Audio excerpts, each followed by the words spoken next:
Good morning. Welcome to the Family Encouragement Conference. I am so excited you're here. So if you would please join me, I would just really like for all of us to just stop and take a deep breath. Seriously, with me.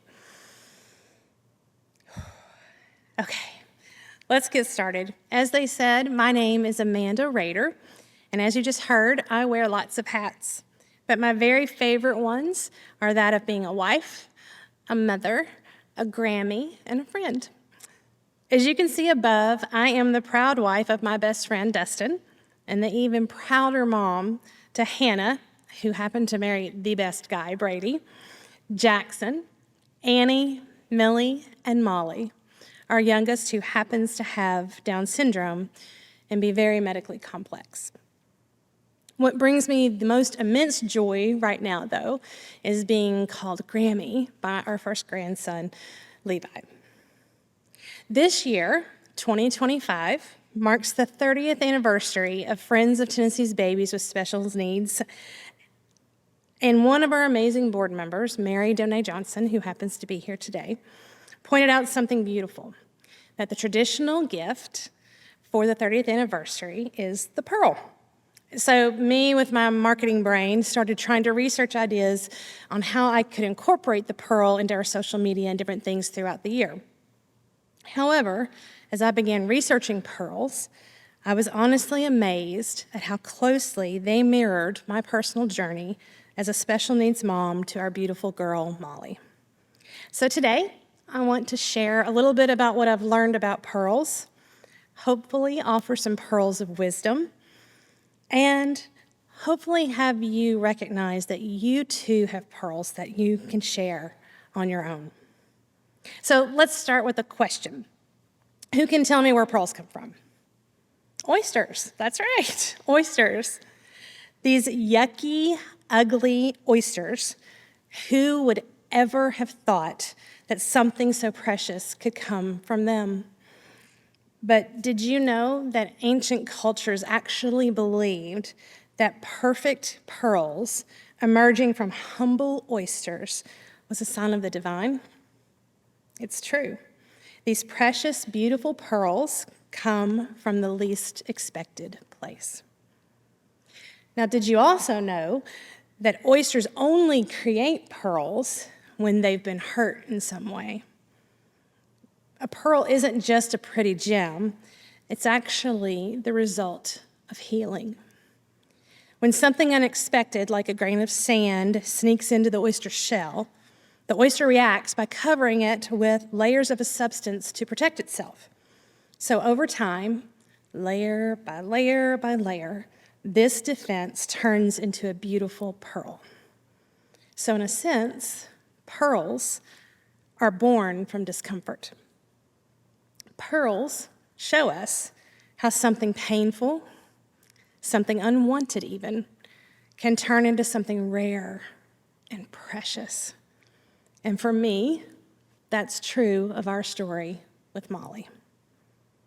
Molly's story began with the unexpected. I had 4 healthy kids. So when I went to that ultrasound at 20 weeks, I honestly didn't have a care in the world. But then I saw the look on the face of the ultrasound tech. The doctor came in the room, and I heard the words, "There's something wrong with your baby." A few weeks later, at the high-risk OBGYN, I was told, "You may want to consider termination because it's going to be really messy when you miscarry, and most likely that's what's going to happen here." In that moment, I went from feeling like a happily excited pregnant woman to someone carrying a ticking time bomb. Something painful, something unexpected had entered our lives, and at the time, it took every ounce of my strength, my faith, every bit of my being to hold on to the hope that it could turn into something beautiful. But I stand here today, and I tell you, sharing this story, that it did, and it still does. And so began my journey as a special needs mom. and my first pearl started forming. Now, did you also know that one oyster can make lots of pearls? As more unexpected things enter the oyster's environment, whether it's a grain of sand or something else, it continues to turn those hard, uncomfortable elements into more and more precious stones. I had no idea how many pearls were going to be in my future. A few months later into my pregnancy, we found out that Molly had a very severe, complete AVSD, a heart defect, that would require surgery, open heart surgery, at about 3 months of age. We didn't know for sure yet that she had Down syndrome at that point, but all the markers were kind of pointing in that direction. We did find out a couple of weeks before she decided to make her appearance, and she arrived early, again, unexpected. Her early arrival was challenging, to say the least, but I mean, look how cute she is, my goodness. She was precious, still is. We ended up staying at the University of Tennessee Medical Center in the NICU for close to 2 months, and we came home with an NG tube because she didn't have the strength, her heart was so bad, to even try to take anything from a bottle, much less nurse. Therapies that were begun in the NICU continued at home. Feeds and meds were administered literally around the clock. Fast forward to open heart surgery at Vanderbilt when she was 3 months old. What was supposed to be a relatively straightforward surgery with a 7 to 10 day stay and then home good as new, if you can call heart surgery relatively straightforward at any given time, ended up landing us there for over 2 months. We had 2 more heart surgeries, and I had to make the call to my husband to get here as fast as you can because she's coding. All complications I never could have imagined.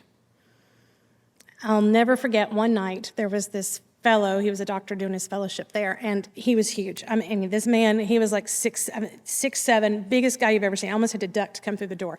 And Molly had had a very bad day that day. And it was like 2 or 3 in the morning, and I was still up. Surprise, surprise. And he comes walking in, looking utterly defeated and just exhausted. And he took off his stethoscope, he sat down in the chair, and he literally put his head in his hands like this. And he said, Mrs. Rader, any of these complications are not unusual with this procedure. I've just never seen them all in one baby. And I looked at him and I said, it's okay. God's got a plan. We're going to do the very best we can, step by step. More discomfort, more pearls. We did make it home with our feisty girl, and a whole lot of new things came along with it. We had a new pacemaker. We had new trauma, not just for my husband and I and our sweet daughter, but for her siblings who were left behind. We had lots of new medical knowledge. We had a new level of sleep deprivation that we did not know was even humanly possible. We had new medical specialists on our team. And of course, there were new challenges. The largest of which, for me as a mom, was how do I take care of this child with so many needs and still be a good mom to the 4 precious children that also need me? How can we be normal? And that leads me, my friends, to my first pearl of wisdom that I want to share with you today. Normal is a fallacy. In a world where we are constantly inundated with pretty pictures of perfect families on social media, I stand here today and I tell you, it's not real. And it's especially not real in our world. Now, I'm guilty of it too. If any of you all follow me on Facebook, I'm not saying you should, but if you do, I love to post the pretty pictures because those are the moments in my life that I want to celebrate and I want to share and I want them to pop up on my memories years from now and see the happy faces. But I have to remind myself, and today I'm reminding you, that behind every perfect picture, there's a lot of messy and there's a lot of hard. And that is what is truly normal. Like I said, it's especially true for all of us here today. The late-night hospital stays, the unpredictable doctor visits, the poop in the floor. Yes, even at age 13, there is still poop in the floor. It's the unspoken exhaustion. It's the hours and hours and hours on the phone with insurance where you're like, can't we just have common sense? Our list goes on and on and on. Our normal is different. Most people could never understand it. But it's not all bad. It's in our world of normal that we learn to find beauty in the small things. I call it the gift of perspective, because there's nobody else out there that's looking at life through the same lens as all of us. We get to celebrate a milestone that many take for granted. We get to celebrate a full night's rest, although I don't remember the last time I had one of those. We get to celebrate a smile, and we really celebrate when someone truly sees our child. That's where we get to find real beauty. These are the moments that shape us, shape our families, shape our journeys, even when sometimes it doesn't feel like it. And that leads me to another pearl, one that hit me pretty hard. And that is, comparison is the thief of joy. That quote is often attributed to Theodore Roosevelt, and it's never felt truer to me than one particular night. Molly was about 3 or 4 years old, and I was getting ready to go to a mom's night out for moms of children with Down syndrome. And I was so excited. We were going out to a restaurant. We were going to hang out and spend time together. I was out of the house. It was going to be great. And I do want to say, just for the record, I hold absolutely no judgment for what I'm about to share. In fact, some of you here today were actually at this dinner. So I just want you all to know that I'm not bitter or angry, because what transpired at this dinner has served me so well over the past decade or so. So you guys know how this goes. The topic suddenly turned to, oh, what's your child doing now? Oh, my son is sitting up. Oh, my daughter recognizes sight words. We all do it. It's part of our world, and it's understandable because our lives are often shaped by doctor's appointments, therapy visits, milestone goals. So these conversations happen all the time, and oftentimes they can be very helpful. But on this particular night, a mom leaned over to me with the absolute best of intentions, the best, and said, wow, Molly has all the bad things that go along with Down syndrome. Like, she's got them pretty bad. And, she's so far behind all of our kids, but you just stay so positive. I could have died. I smiled and politely said, thank you. But let me tell you, a big old piece of sand entered in that moment. I finished dinner, got in my car, and I literally did the big old ugly cry and bawled my eyes out the entire drive home down Pellissippi back to Marable. It was at that moment, almost audibly, I heard, Amanda, comparison is the thief of joy. So, excuse me, men in the audience, but I dried my tears, put my big girl panties back on, and decided in that moment I was going to focus on all the wonderful things about Molly and not the things that oftentimes bring us so much stress.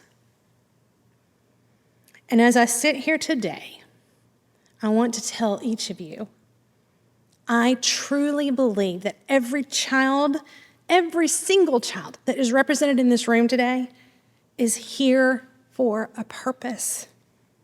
Each one is beautiful, each one is lovely, and each one is perfect in his or her own way. They each have stories to tell. They each have lessons to teach us. But most importantly, they have love to give. So I beg you, do not compare your child to others.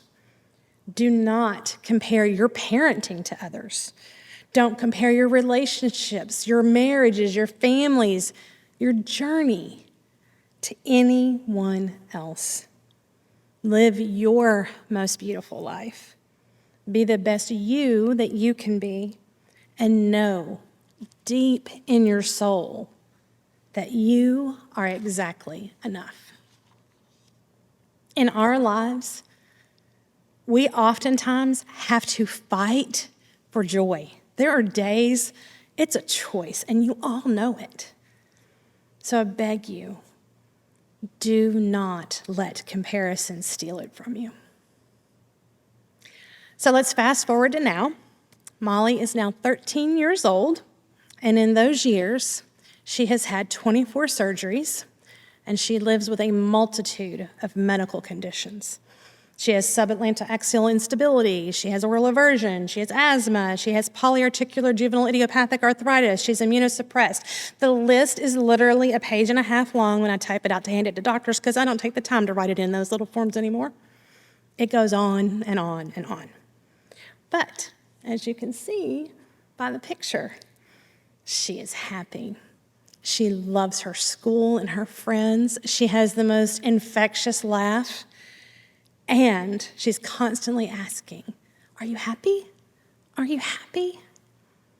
These are the things that I hold on to as a mom. But I'm also going to say that the everyday grind is hard. It just is. And I would be lying if I didn't share that with you here today.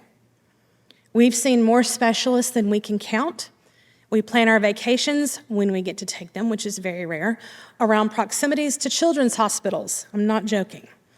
We've been admitted to 6 different children's hospitals throughout the country, including one that was on vacation and ended up extending our vacation over 2 weeks. We drive to Cincinnati Children's Hospital every 4 to 6 weeks. I'm actually going to spend 3 days there next week. We've flown on an emergency medical jet in the middle of the night. We've ridden in numerous ambulances. And we even had to watch her 4 siblings stand around a bed, hold her hand, and tell her goodbye because we weren't sure she was going to survive the flight to Cincinnati. We came incredibly close to losing Molly just a year ago. She came home in November of 2023 with a simple low-grade fever. It was like 100. It really was nothing. It just kept persisting and persisting and persisting. We're like, wow, this is a weird virus that just won't go away. And then all of a sudden one day, we went from a little girl with a low-grade fever, suddenly, very quickly, to a little girl who was critical and in multi-system organ failure. A girl who desperately needed to get to Cincinnati to get any chance of saving her life. Once we arrived at Cincinnati Children's Hospital, she was diagnosed with an extremely rare disease called hemophagocytic lymphohistiocytosis. Your chances of getting this disease are literally 1 in a million. Your chances of surviving this disease are very, very slim. We lived on the bone marrow transplant unit at Cincinnati for almost 4 months from 2023 to 2024. We watched our beautiful girl endure things that are truly unimaginable. And it was one of the darkest and the scariest seasons of our lives.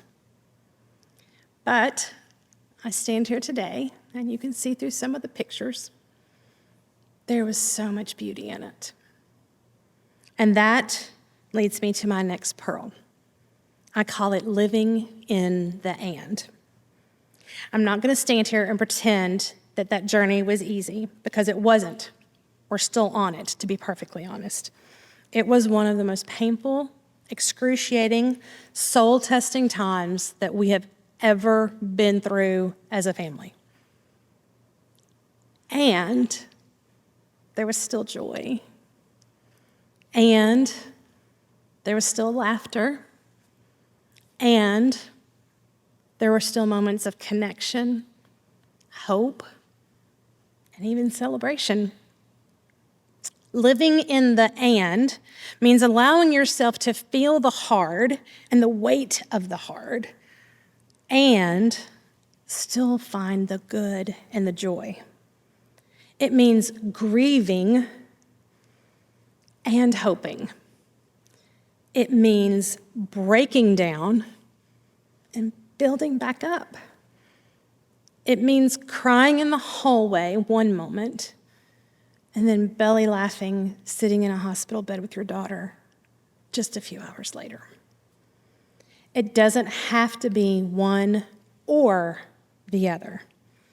In fact, I've learned that life rarely is. And this is where the pearls are made.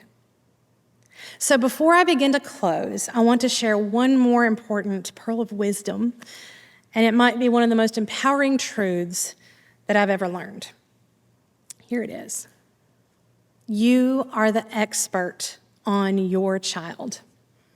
I joke that I have a PhD in all things Molly, but it's actually not really a joke.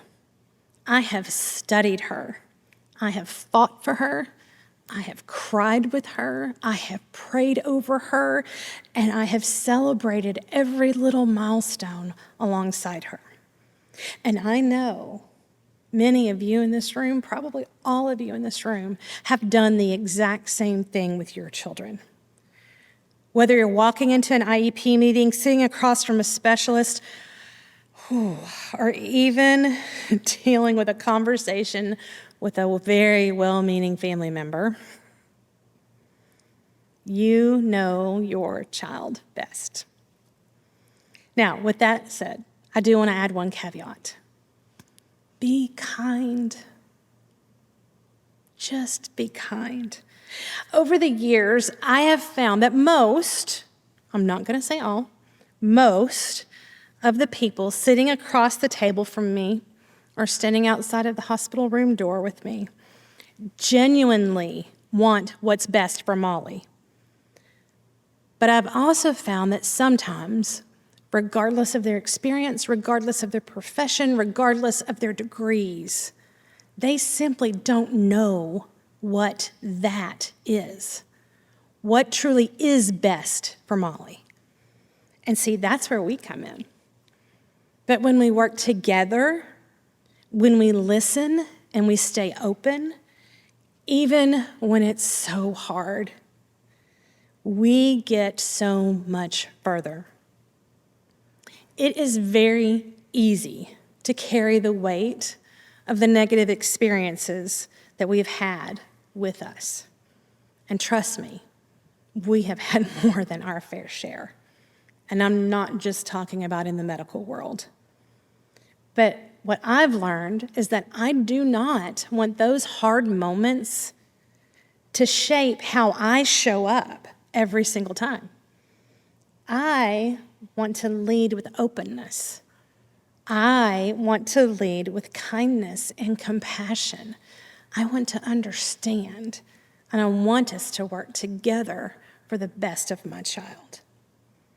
With that being said, this bears repeating.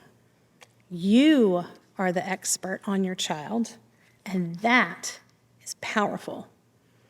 That is valid, and that matters.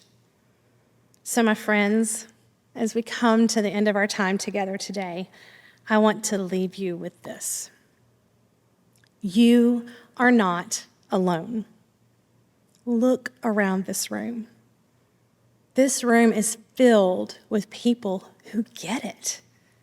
And today is a day that you have the chance to connect with others on a similar journey. Go seek them out. Having a circle of people who truly understand is everything. Many of my people are here in this room with me today. These are the people that will stand with you through the tough days, will celebrate the wins, will embrace the messy. They'll listen to you without any judgment, and they'll even bring out your laughter when you so desperately need it. So whether you're just beginning this journey or you've been on it for a really long time, whether you're right in the middle of a storm or you're just catching your breath after one, know that you are seen, you are valued, and you are stronger than you know. Like the oyster, for most of you, now I know there are some adoptive families in here who signed up for this, but at the same time, I can guarantee there are things along your journey that you never expected to. So you fall in this category. So like the oyster, we have been handed things that we never expected. Grains of sand that you never asked for. But inside of you, those grains of sand are being transformed into something precious. Your life may not look like the highlight reel that you see online. That's okay. Because normal is a fallacy. And for me, messy is holy ground. You are parenting in a way that requires extraordinary courage, extraordinary grace, and extraordinary love. And along the way, you are collecting your own pearls of wisdom, one painful, one powerful, one beautiful layer at a time. So remember, comparison is the thief of joy. Don't let it steal the beauty of your journey. You are the expert of your child. Trust that, speak it, and own it. Find your tribe, the ones who understand the hard, the ones who will sit with you in the silence, who laugh with you at the absurd, and who cheer alongside you with every little victory. And most of all, I want you to know deep in your heart that you have pearls to share, and this world desperately needs them. Because that's exactly what our journey is. It's pain transformed into beauty. It's challenge turned into purpose. And it's ordinary moments revealing something truly divine. Thank you for letting me share my story, Molly's story, our family's story with you today. Thank you so much for being here, for showing up, and being part of the Family Encouragement Conference. Now, go and shine, not in spite of the hard, but because of the hard. Because I stand here and look at you today, and I just want you to know, you are all pearls. Thank you.